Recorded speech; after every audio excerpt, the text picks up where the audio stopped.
Hello, everybody, and welcome back to Jack's Corner. I'm Tarzan Bonanno, and with me, as always, is our founder, Jack Figgle. Today, we are talking again about a meeting with Patriarch Bartholomew, this time at EroEast. So, how you doing, Jack? Hi, Tarzan.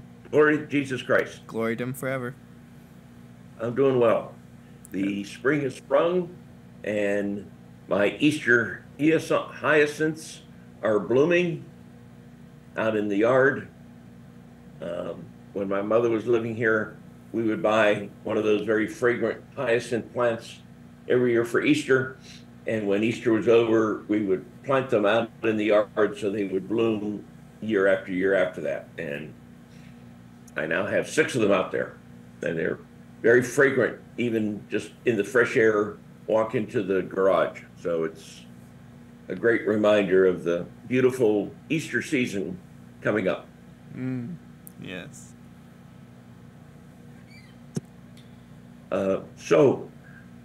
Yes,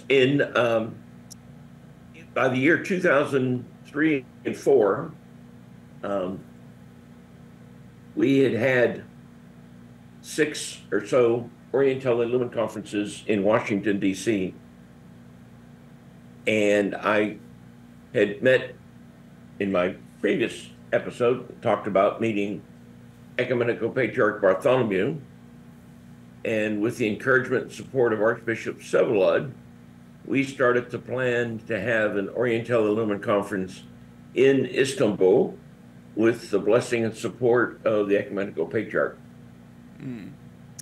And so I was working with his office and a layman named Paul Ginkus, who was in charge of their English communications and correspondence office, who was my interface.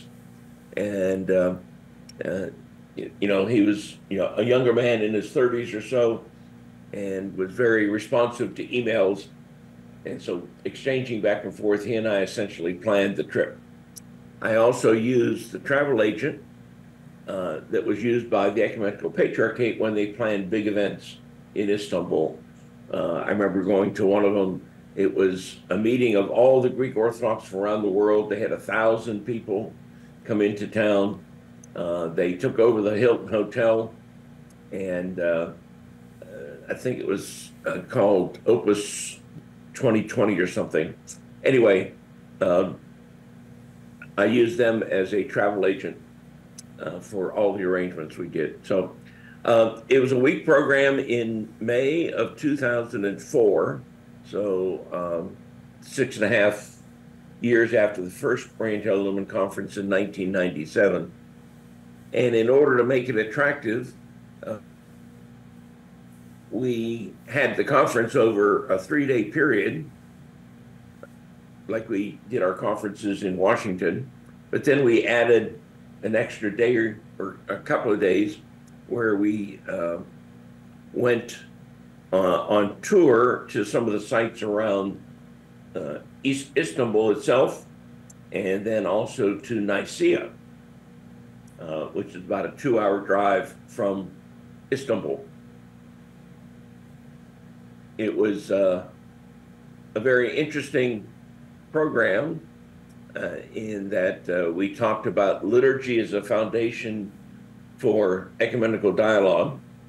And so, of course, we invited the preeminent liturgist of Byzantine prayer, Archimandrite Robert Taft from Rome, and for an opportunity to speak in Istanbul and to meet the Patriarch. He was readily accepting, and with him on the program, I was then able to attract other scholars, but also other hierarchs. So we had a mixture of hierarchs and scholars, and one might consider the top hierarch in the Greek Catholic world, that was Patriarch Gregorius of the Melkite Church. We invited him. By then I had gotten to know him once or twice. I think he'd come to Washington OL Conference number 5. So I invited him to come to Istanbul and join us, and so he did. with, I think, two other bishops from his synod. And it was very edifying to see Patriarch Bartholomew treat him as a fellow patriarch, received him at the Fanar officially, greeted him. We put them in chairs next to each other when the patriarch came to greet us. And so it was a great opportunity. And also, I don't think he ever met before that, but Patriarch Gregorius was able to meet Metropolitan Callistos for the first time. So it was a great gathering of hierarchs and scholars as well. We had about 100 people sign up for it, which was quite a crowd. And it was 2 bus loads that we had to move around. And so we arrived on the Saturday, May the 8th, and then attended the Patriarchal Divine Liturgy on the morning of May 9th. And Patriarch Gregorius and I were seated in front row seats as VIPs, and our whole group was right in the in reserved seats at the front of the cathedral, which is not very large. It only seats about 100 people, maybe 150 people total. So we just about filled the church. So we had liturgy at the Patriarchal Cathedral of St. George, and we were staying at the Marmara Hotel on what is called Taksim Square. And Taksim Square is the sort of business district of Istanbul. It's about, I don't know, 5 miles from the Patriarchate.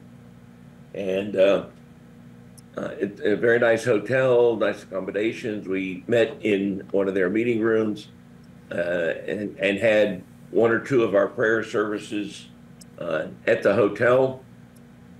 And we had our opening session then on Monday evening. And the opening session, we had a Moleben to the Holy Spirit to gather us together as our program. And for that evening, Patriarch Bartholomew came to the hotel himself and gave us a little bit of a welcome speech, which I was told by his staff he rarely does, even for Greek Orthodox who come to visit. They go to him and meet him at the Fanar. It's a rare occasion when he will leave the Fanar and come to a hotel or some other place around Istanbul. But he did for us, and with him, side by side with Patriarch Gregorius, they listened to, we had the opening session, and then later in the week, he came for the talk of Robert Taft. They knew each other from the time when Bartholomew was a student in Rome, and Taft was also a student before he became a professor. And so they knew each other 30, 40 years and got along very well. And I'll get to that story a little bit later when we get to Bartholomew's address. So we had an opening session in prayer on the Monday evening. Then Tuesday morning, we chartered a boat to take us to the island of Halki, which is in the Sea of Marmara, about, 10 miles off the coast of Istanbul itself. It's the seminary and monastery that was closed by the Turks back in the 1970s and has not been functioning ever since as a seminary. So there are no Greek Orthodox Turks studying there, and it's a concern because that means the possible candidates for the next patriarch are much diminished, because one of the requirements of the Turkish government is that the patriarch be a Turkish citizen. Mm-hmm. So there's some worry in the Orthodox world whether or not they're going to be restricted as to who they can nominate and vote on to be patriarch, whether or not they have to already be a Turkish citizen or they can become a Turkish citizen after the election. that's still up in the air. But anyway, on Tuesday morning, we went down to the uh, uh, marina from our hotel and got on a charter boat, our whole group of 100 or so. And it was about a, I don't know, 30, 45-minute boat ride out to the island. And the island of Honky is fairly unique in that they don't allow motorized vehicles except for delivery vans on the island. There are no private vehicles or any buses or anything like that. And the monastery is up on a hill, about a mile walk from the dock where you land with boats for the island. And so we arranged with the travel agent for what they would call taxis over there, which are horse-drawn carriages that seat only 4 people and are on big wheels on big spring suspension that when you step on the little rung to get in, the whole carriage twists about a foot because of the springs and so forth. And it's can be exciting that you feel like you're going to flip the whole taxi over when you try to get in. But they're kind of fun to ride in, and we arranged for almost every taxi on the island to come meet us at the dock. So we had this whole wagon train, if you will, of taxis taking us up the hill with the horses dragging us all up. There were a few of our younger persons who wanted to walk it, and so they did. But for most of us older folks, we went by taxi. Once we got up to Honky, we were escorted in and given a small tour, short tour of the building. They still have it ready for students to come back, so they keep it clean. The desk chair combinations are still in the classrooms. And so, and the kitchen is still open down in the refectory. The chapel still functions and is beautifully decorated. So there's a hope in the Orthodox world that someday the Turks will allow them to reopen the seminary and have students again. But it's a political issue, and sometimes the U.S. government gets involved to try to put pressure on Turkey to open the seminary up, and then there's rumors that it's going to open, and all this enthusiasm, and then nothing happens. And 20 years ago, when we were there in 2004, the rumor was it was going to open imminently, and here we are 20 years later, and it's still the same condition as it was. So we were in a beautiful, ornate meeting room with, we had a couple of speakers that day. We started with Patriarch Gregorius, and then went to the chapel for an akathist to the Mother of God. Then after lunch, we had a plenary by Metropolitan Kallistos, and then we went back to the chapel and had Vespers. We then walked, some people walked back, but some also took the taxi back down the hill. It was a lot easier returning by foot than going because it was all downhill.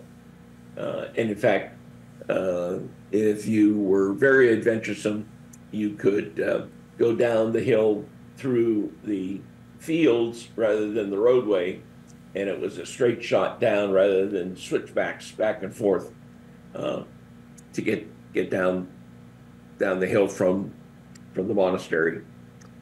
So I, being adventuresome, I walked down the shortcut and was down in about 10 minutes. Didn't take long at all. When we got down to the docks, we had prearranged for our group to have dinner on the island. There was a fish restaurant right there by the docks. And so we had this very lovely, ornate dinner of fish and all sorts of things. And the dinner wrapped up amazingly just in time for us to take the boat back to Istanbul and have a beautiful sunset of the sun setting over Hagia Sophia. And if you look at the OLTV logo, which has the sun rising and setting and an image in beautiful gold of with black shadows and backgrounds, that image comes from a photograph taken during that sunset. Mm-hmm. The next day, Wednesday, we all went to the Cathedral of the Holy Spirit, which is the Roman Catholic Church of Istanbul. And we had a Catholic Divine Liturgy with Patriarch Gregorius as the main celebrant. And when the liturgy was over, he gave me the altar cloth, or the entomensian that he used, and I have it here in my home as a souvenir of the day. We then went to one of the meeting rooms of the hotel where Taft was going to give his talk, and Patriarch Bartholomew came to listen. And because Patriarch Gregorius was with us, I made special arrangements for 2 ornate chairs of identical size and stature to be placed up in the front of the group where the 2 patriarchs sat. Then Father Taft delivered his address. I think he shortened it from what he had planned because the patriarch was there. We didn't want to take up too much of his time. And when his talk was over, I was giving Engolpian, or bishop's medallions, of hand-painted images of St. Peter and St. Andrew, the famous icon that we've seen on all sorts of ecumenical materials, that was given by Athenagoras to Pope Paul VI when they met in Jerusalem 50 years ago. And I had that painted onto bishop medallion and was giving it to all the bishops who were at that Oriental Illumin event.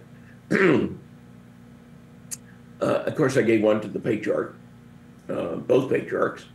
And when it came time for Father Taft, because he's not a bishop, I had a very nice gold jeweled cross, because he's a mitred archimandrite, prepared with the name of the conference etched on the back.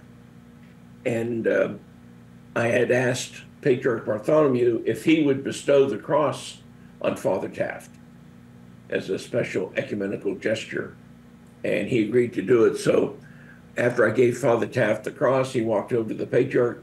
The patriarch took it out of the box, put it around his neck, and Taft was thrilled. He had a big smile on his face because he had received a second pectoral cross from another patriarch some years before, so he always wore 2, and this now was a 3rd one.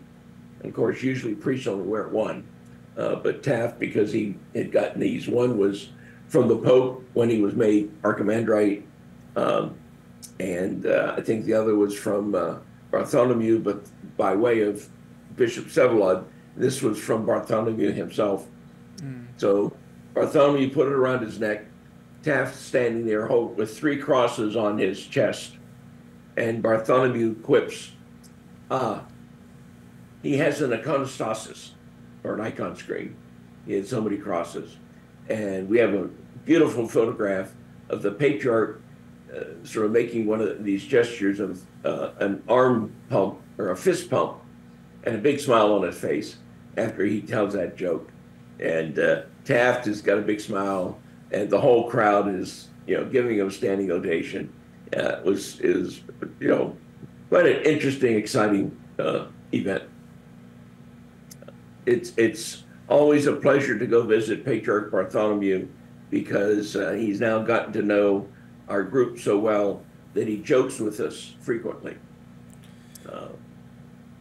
And so, to tell a joke off the cuff, I think is a true sign of his respect and his support for what we're doing. After Father Taft's presentation, we had lunch, and then Archbishop Vsevolod gave his talk, and Father Raymond Collins gave his talk. Father Collins was dean of the School of Religious Studies at Catholic University, was our co-sponsor for the years up until then. And we invited him to come and be a speaker. And then Archbishop Sevlod was on the founding hierarchs of the Oriental Lumen conferences and attended almost every single one until he passed away a few years ago.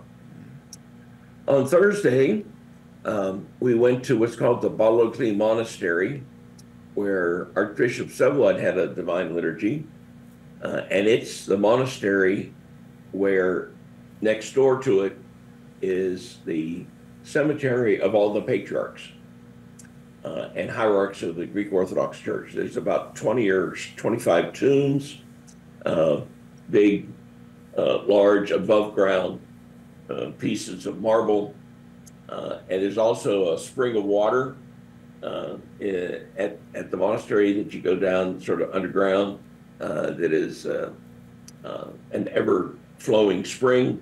And so there's a church and a monastery associated with it. So we took advantage of the church. Metropolitan Emmanuel of France gave the plenary address about the conference theme liturgy. And Metropolitan Emmanuel is now, I think, the #2 Metropolitan of the Ecumenical Patriarchate. He's now the Metropolitan of Chalcedon, which is the historical #2 position of the Fanar.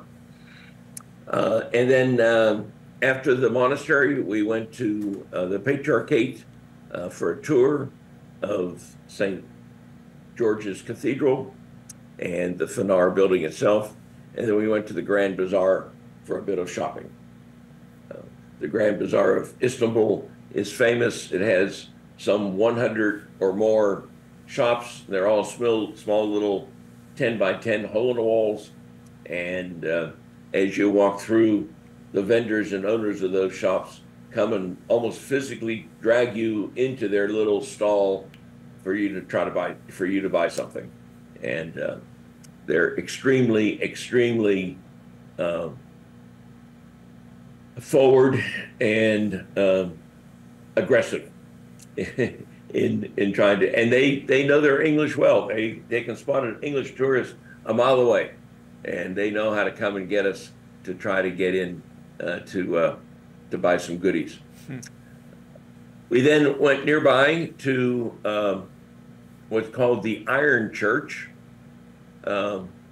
which is the Bulgarian Orthodox Church of Istanbul, and it's very close to the Fanar.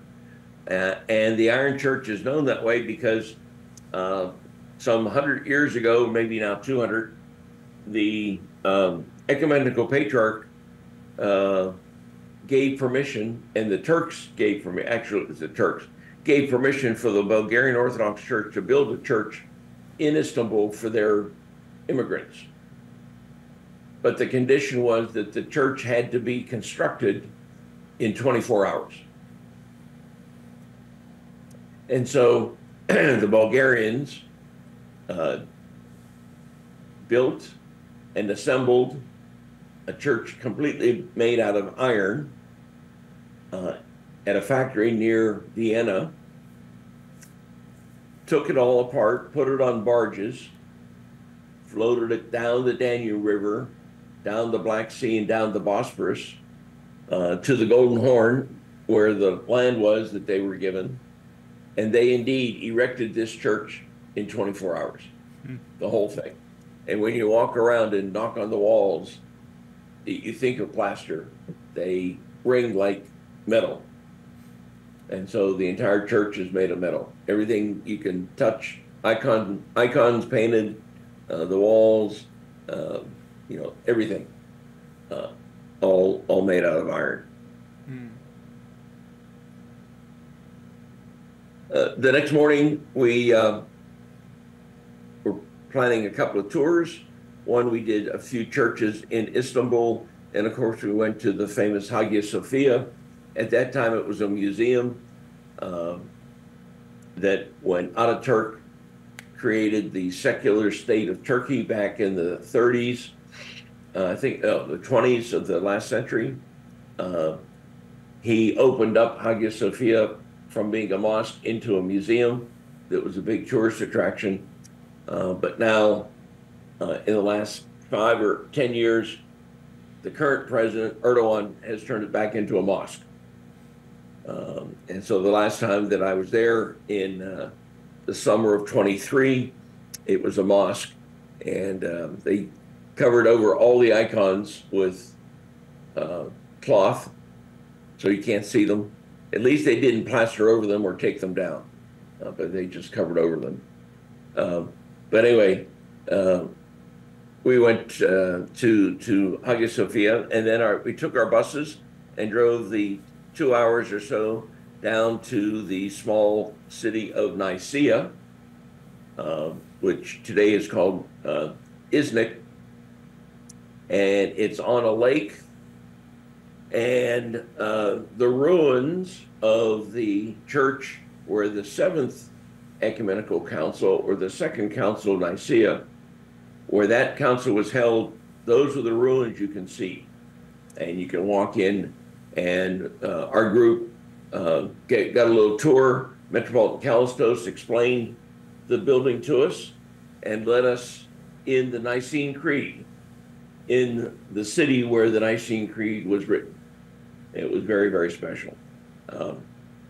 But that church, as I mentioned, was the site of the Second Council of Nicaea, or the Seventh Ecumenical Council, which is the council where they restored icons that we celebrate on the first Sunday of the Great Fast in the Eastern churches. And we asked the tour guide to show us, well, where was the first Nicene Council held, where they wrote the first half of the Nicene Creed? And he said, oh, well, it's out in the lake.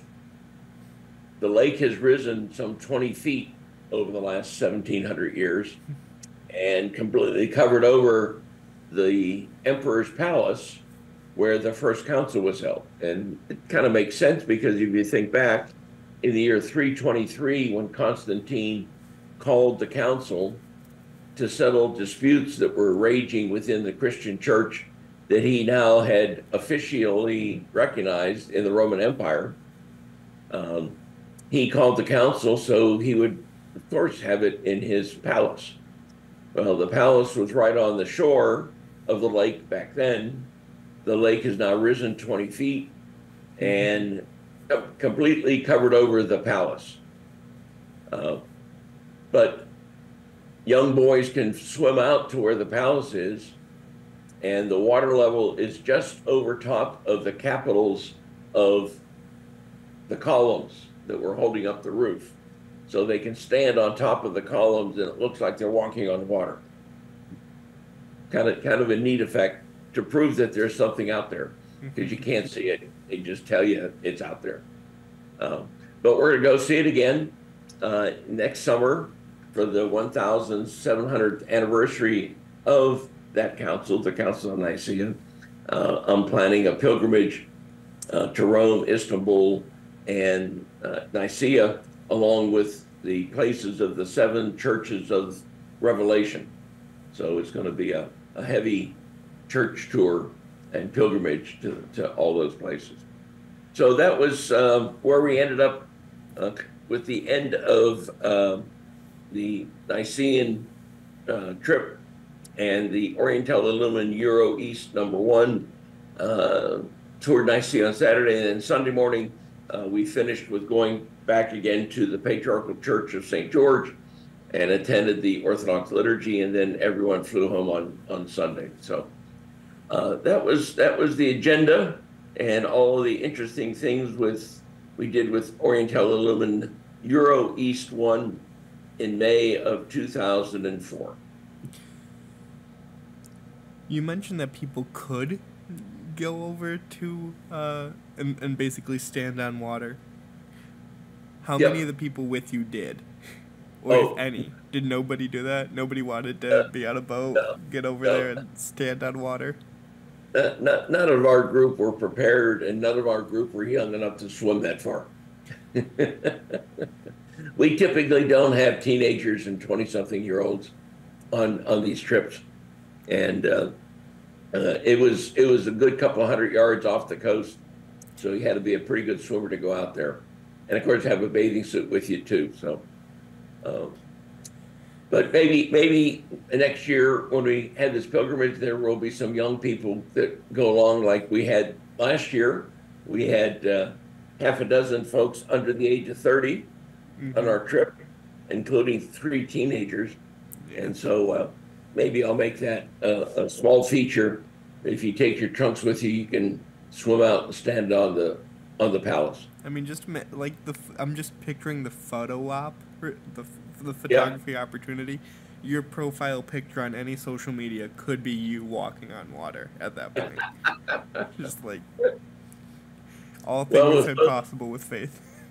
yeah, well, with Photoshop, anything is possible. So Yeah, but all I there's got no photo trickery. You're literally just standing on the top of to, something in the yeah, vast sea, like a barge. Yeah. No, it sounds like it was a fun trip.